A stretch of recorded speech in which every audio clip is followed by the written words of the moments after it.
Gipagawas na sa Korte Suprema ang resulta sa 2023 bar examination.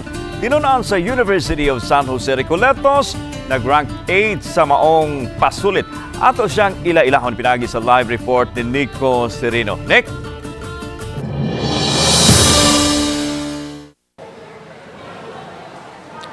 Yes, Lan, usa ka subuanon nga CPA ang usa sa mga mitop sa September 2023 bar examinations. Kansang results gipagawa sa Korte Suprema karong adlaw.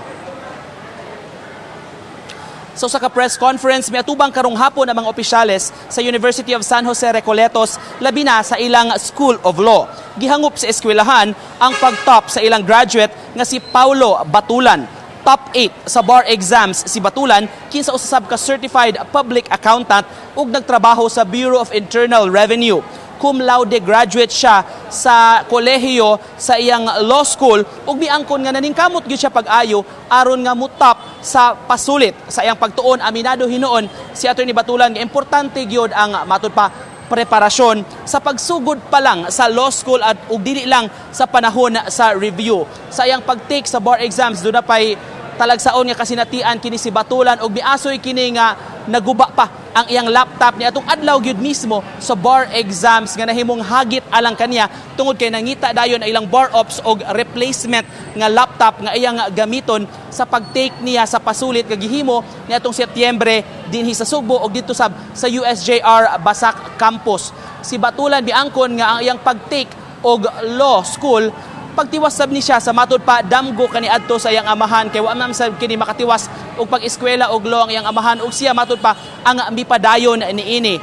Tambag niya sa mga gusto nga mulampos nga determinasyon lang gyud ang gikinahanglan ug gikinahanglan gyud ang kakugi ug ang pagpahugot gyud sa pagtuo aron mulampos sa kinabuhi ug magkabot ang ilang damgo. Samtang ang mga opisyales sa USJR mihangup sa lain nga kalampusan sa ilang estudyante karon ug misaad sab ang ilang mga opisyales nga mohatag og reward ngadto sa ilang graduate nga mitop sa bar exams karong bag-o. Atong paminawon ni higayunalan ang tipik sa pamahayag sa atong bag-ong abogado si Attorney Paulo Batulan ug mga opisyales sa University of San Jose Recoletos.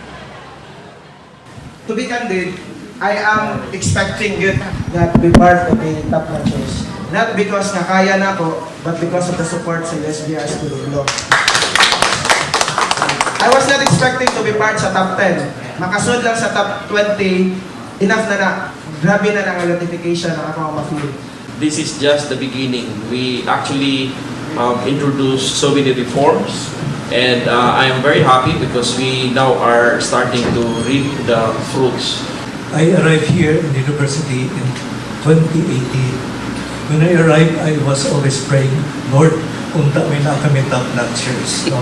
So many times that I failed in my expectation.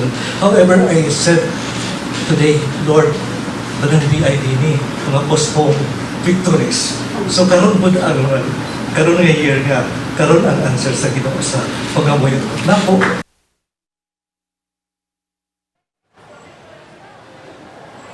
Lad sa 2023 bar examinations nga pagawas ang results karong adlaw lang yun. Sa kapin 10,300 ka mga takers, dunay 36.77% nga passing percentage, umabot sa 3,812 ang mga bipasar o mga bag-ong abogado. Samtang gihangup sab sa law community din sa Sugbo ang maayong performance sa mga law schools dinhi sa ato sa bar examinations. Gani tulo ka mga Cebu-based law schools ang mihatag og top performance base sa datos sa Korte Suprema. Para sa mga law schools nga dunay 100 or more candidates, ang University of San Carlos mirank ni siya nga ikatulo, dunay passing rate nga 90.91.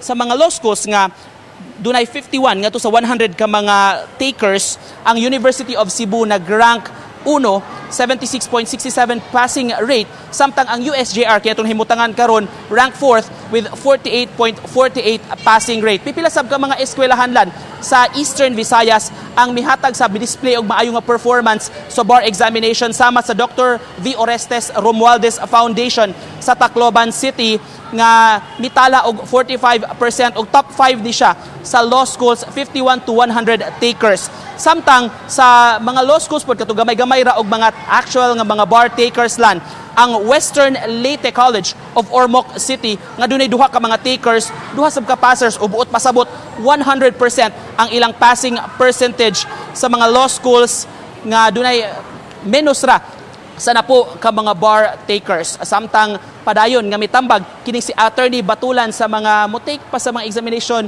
labi na sab katong wala kaayo mulampos karon nga di mawad-an sa paglaom ug padayon lang gyud sa pagpaningkamot kay mulampos ra gyud sila ug makapot ra gyud ang ilang damgo sa umaabot. Alan? Okay, congratulations sa mga bag-ong abogado. Daghang salamat, Nico Sirido.